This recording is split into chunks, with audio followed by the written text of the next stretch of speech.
I want to leave behind a body of work that shows people it's possible, my people, that it's possible. You know, a legacy of joy, a legacy of hard work. But again, like anything is possible.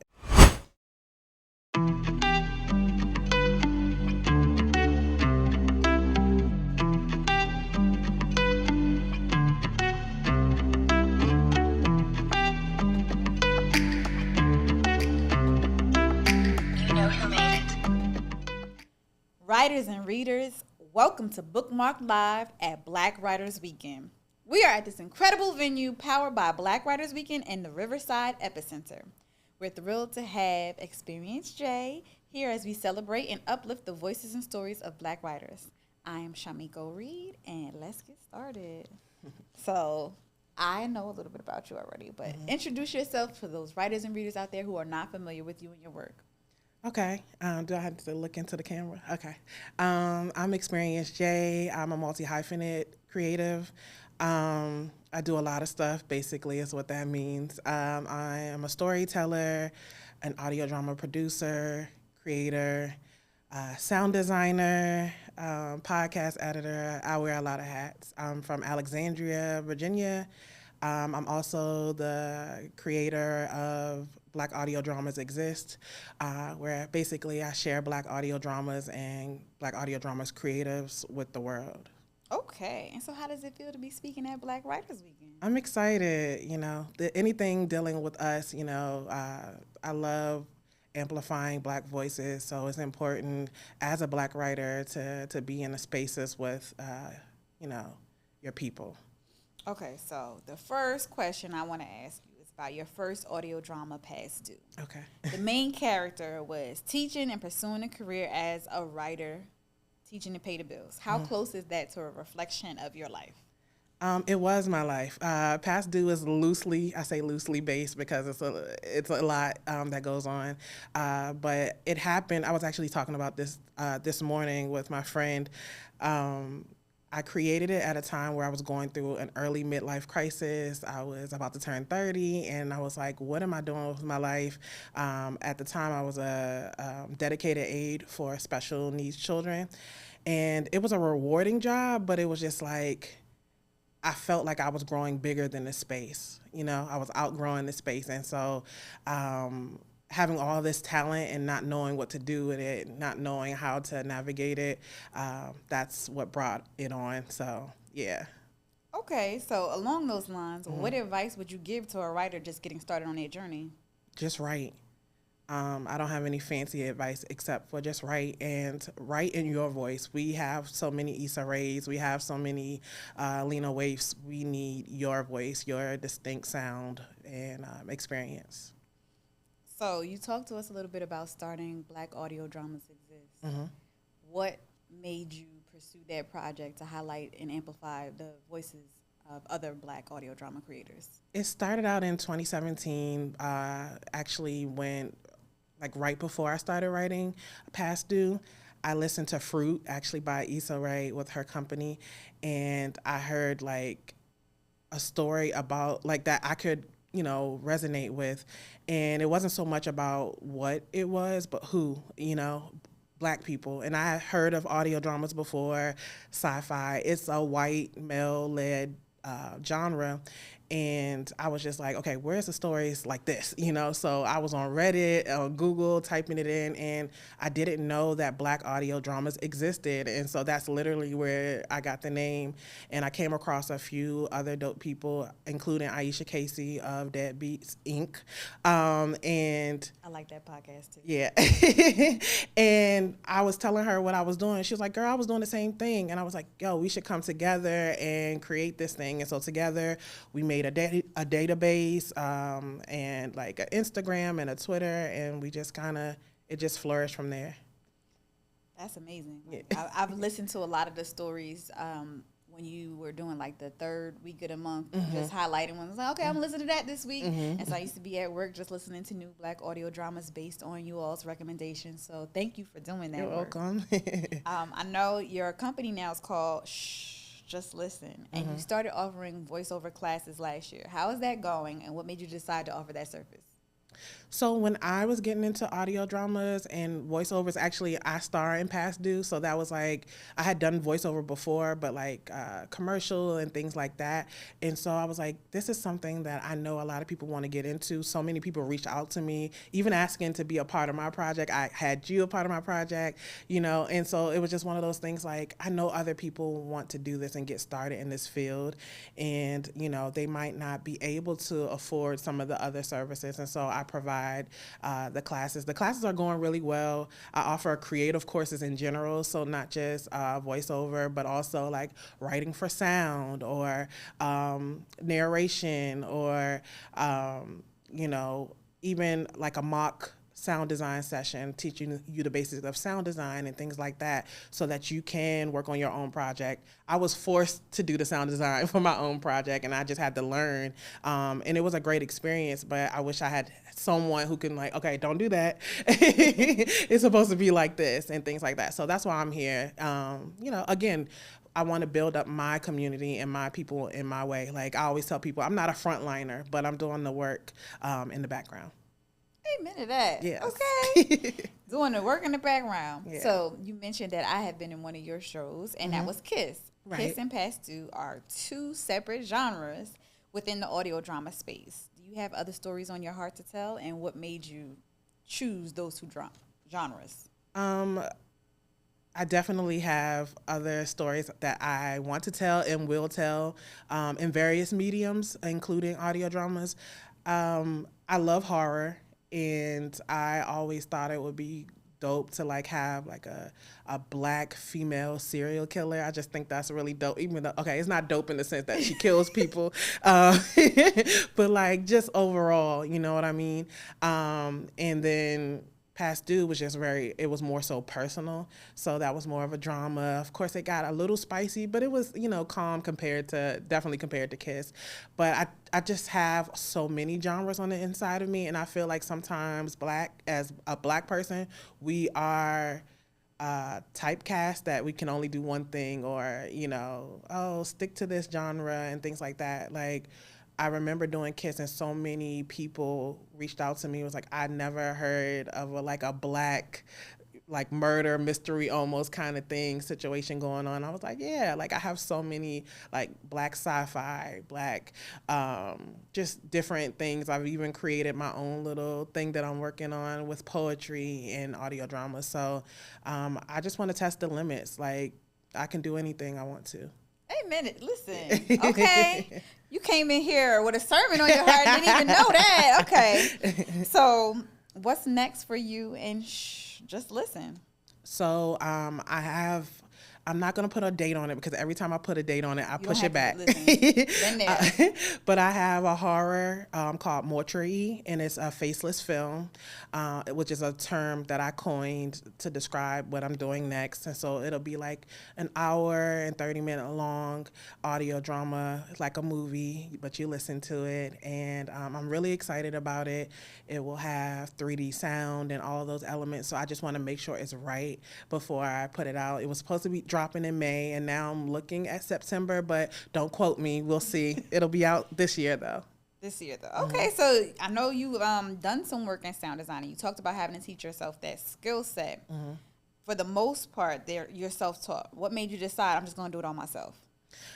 So with Past Due, I had someone do the sound design for the first 3 episodes, which I created in 2017. I took all of those years off and then didn't drop it until 2019. So when it was time to pick it up again, my sound designer was like, I'm in school, I got stuff to do. And I was like, okay. So I know the basics. I've always been like one of those, I call myself an accidental computer genius. I was actually promoted to technology coordinator by the time I left my job. So that's how, like, I'm naturally good at technology. And so I was like, well, I've played with Audacity. I played with different things. I'm going to figure it out. And I know what I like to hear. Of course, it took some time to like work with other people's audio dramas as well, for me to gain like some of those technical skills that like may not have been in my podcast. But like, for example, I worked on Alpha 8 by Stephanie Ely, and with those type of audio dramas, it's a sci-fi, some sounds you've never heard before and things like that. It really tested my ability. And it was important for me to, of course, at the end of the day, I have sensitive ears, make sure it sounds good, but also something that is immersive, that pulls you in and things like that. So it just, honestly, a lot of that, and YouTube University, which I always plug to, it was very helpful. Good. So it was out of necessity that you decided to, like, I'll just learn. I had to. And you were ready. You were ready to push your project forward. And so instead of finding somebody else, you said, I'll do it myself. I hear that. And we don't make any money in audio drama. Not like we should. I mean, of course, there are people who do, and bless them. But most of the time, you are working on a little to no budget. And so you have to make it work sometimes. And so I'm going to get it done regardless. And so I know you mentioned that you worked on Alpha 8, but I also know that you worked on Black HIV in the South with Latrice and Anna Deshawn. So how has it been to work on other forms of audio that are not audio dramas? It was definitely different. Anna and Latrice both took a chance on me, because I came from the fiction, sector. So they could have been like, oh, this girl ain't gonna know what she doing. But we were a really, really dope team. And, again, I think I take my love for audio and sound in general and just apply it wherever. And the nuances, even in that limited series, like there were certain times where it was like someone was saying something so profound and I'm like, oh, it just needs like that music right there, or it needs like a sound effect, but not so loud like you might hear it in an audio drama, but something like in the back that just kind of touches you. And when you hear it, it just like, I forget which episode it was, but it was just one episode listening back, and I literally got chills because I was like, oh, that was so impactful. I'm glad I was able to do that right there. So it's just been a great ride, and like people just trusting me with their projects. That's been really dope. So talk to me a little bit more about how you feel like we don't make enough money in this space.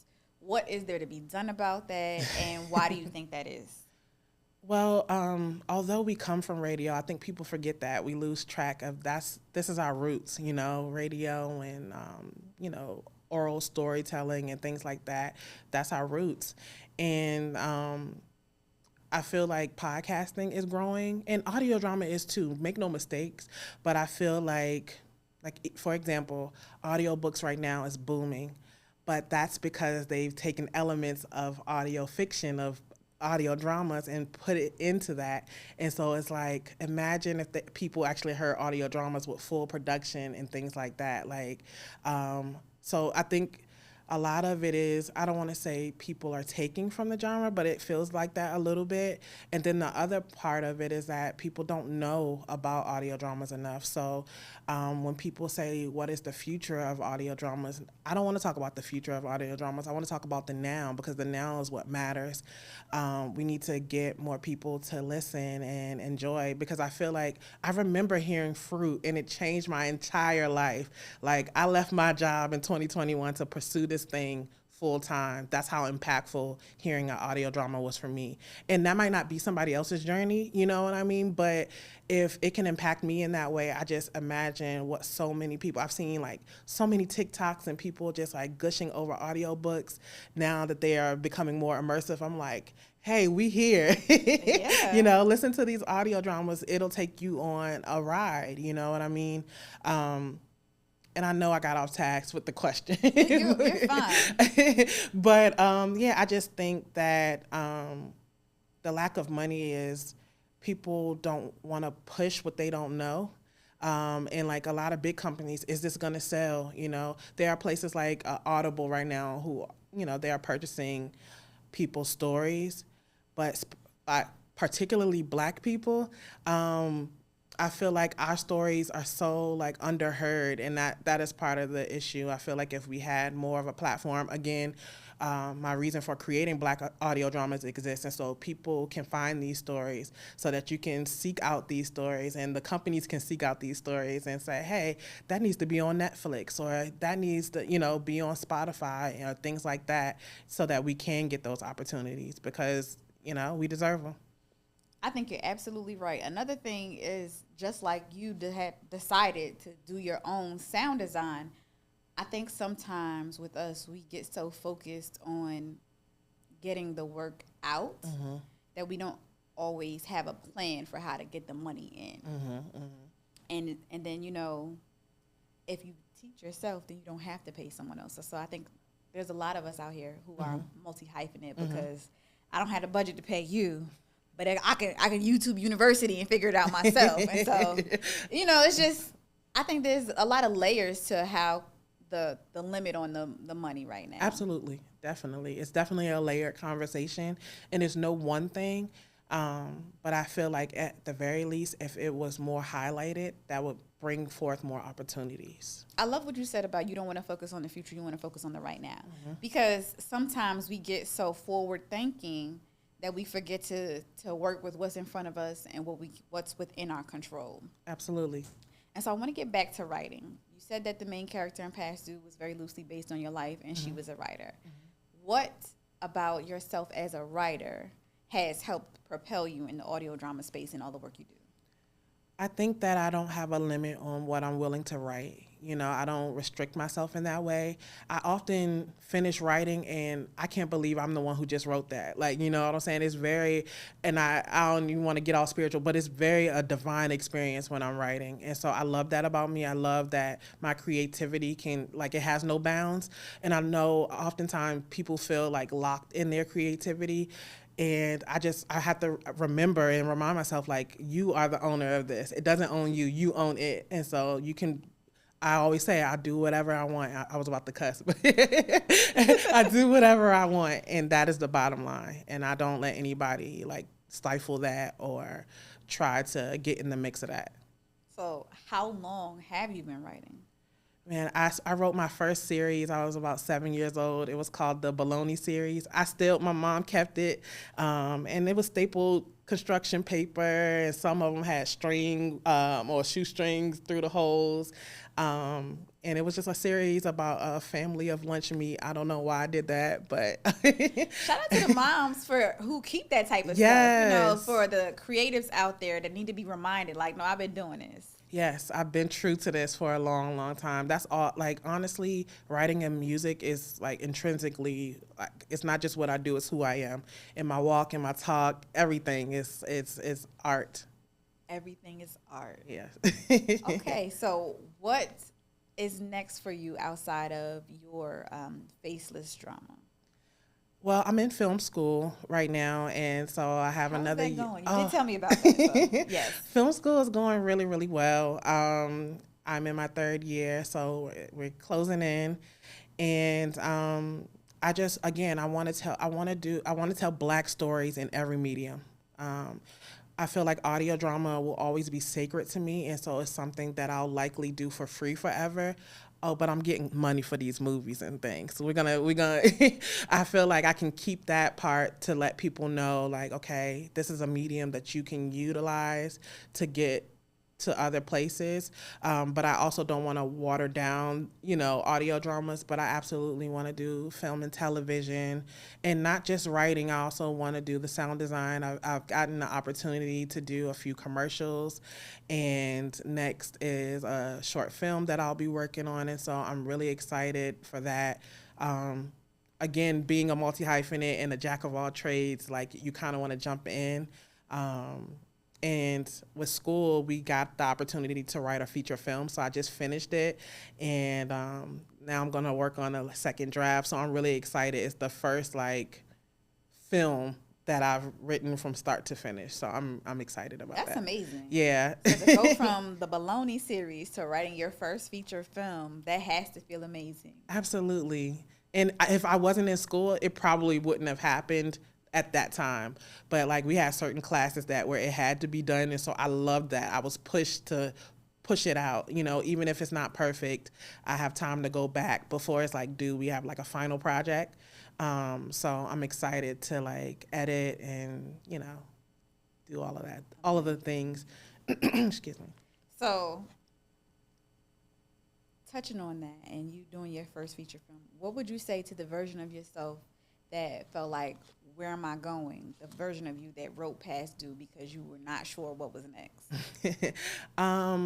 I would probably tell her, like, it was necessary. Everything you've experienced, it was necessary. It was a pivotal part because, like, I feel like had I never been at the school, you know, and feeling like my life was like, what am I doing?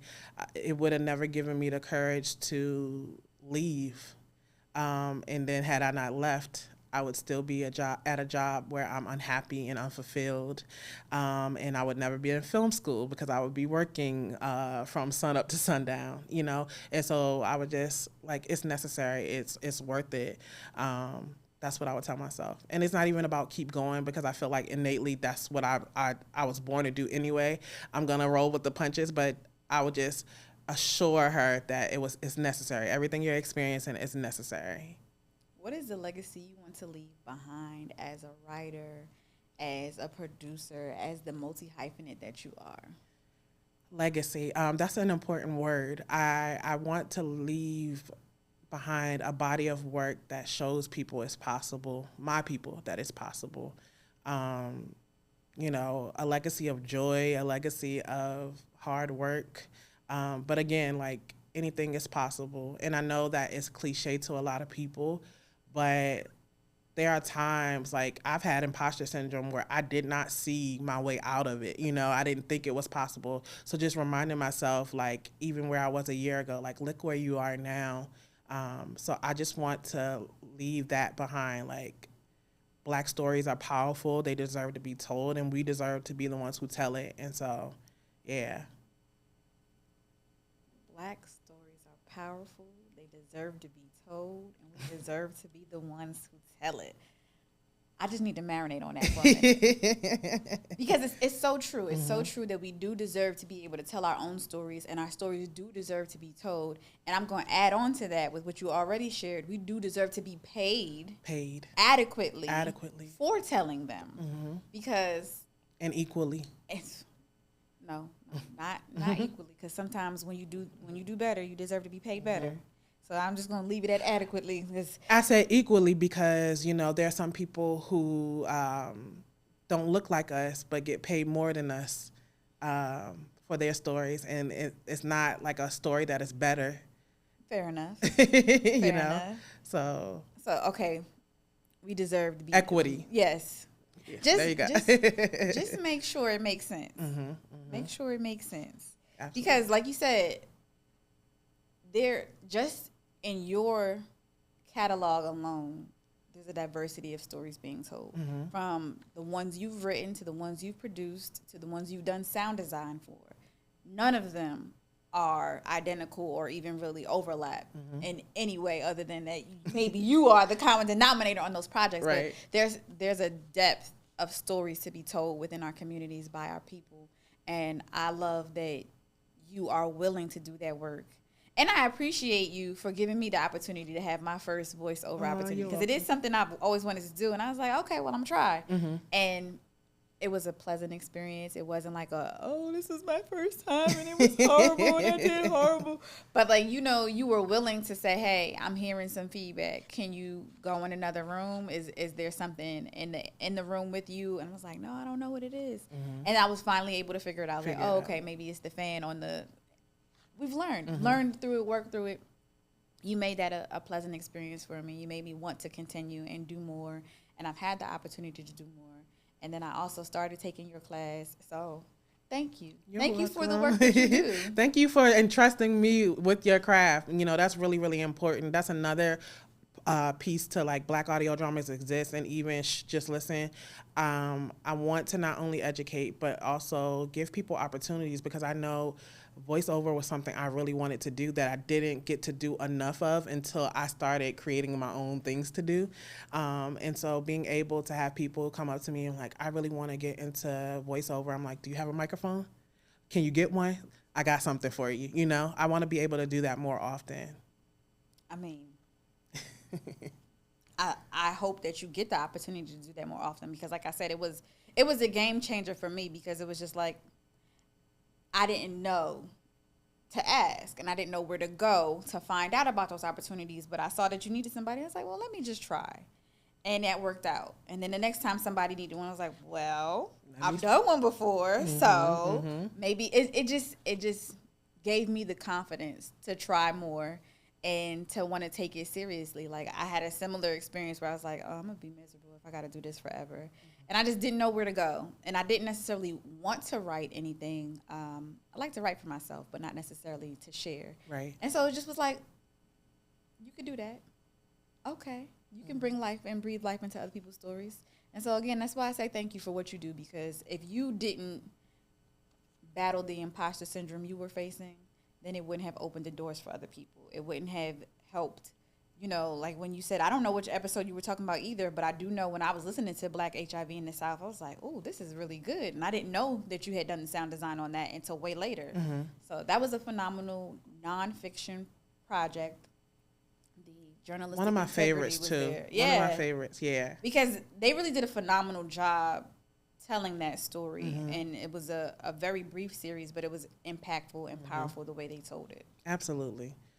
Shout out to Anna and Latrice. Like, Yes. it's such a dope project, and I just really, it made me want to do more nonfiction things, honestly. It made me want to be like, oh, yeah, this is something I want to do, yeah. And it reminds you, I heard in the last interview, they were saying, you know, don't put yourself in a box. But it's just like, you know, you can just push the walls down. Push the walls down a little bit, and you open up the box. Open it up, explore the world around you. Yep. So I want to make sure that you get to your session on time. Okay. Is there anything that you would like to leave the listeners with? Anything else you would like to share? Future projects, things on your mind, on your heart about the genre? I just want to, because I know there are so many people who don't really know what audio drama is or is about, feel free to reach out to me. And even if you can come to the session today, that would be a good way to figure out, but like, seek out the information, seek out the people in this medium. And, you know, again, a lot of people say, how do I get started? Just write, you know, that's the first step. And when I don't know what else to do, I just write. And that's under any circumstance, anything I'm going through, I just start writing. And I figure, like, I always say, God told me to write and he will handle the rest. And so that's it. You better preach today, okay? God told me to write and he will handle the rest. So on that note, we'll finish this up. I want to say thank you to our amazing sponsors and partners, Afros and Audio, Ike Ocean, Amazon KDP, All Americans Vote, Delphine Legacy Media, and Riverside Epicenter. Your support makes this event possible. Don't forget to follow us on social media at Black Writers Weekend and join the conversation using the hashtag BWWBookmark on social. Thank you and enjoy the rest of the weekend.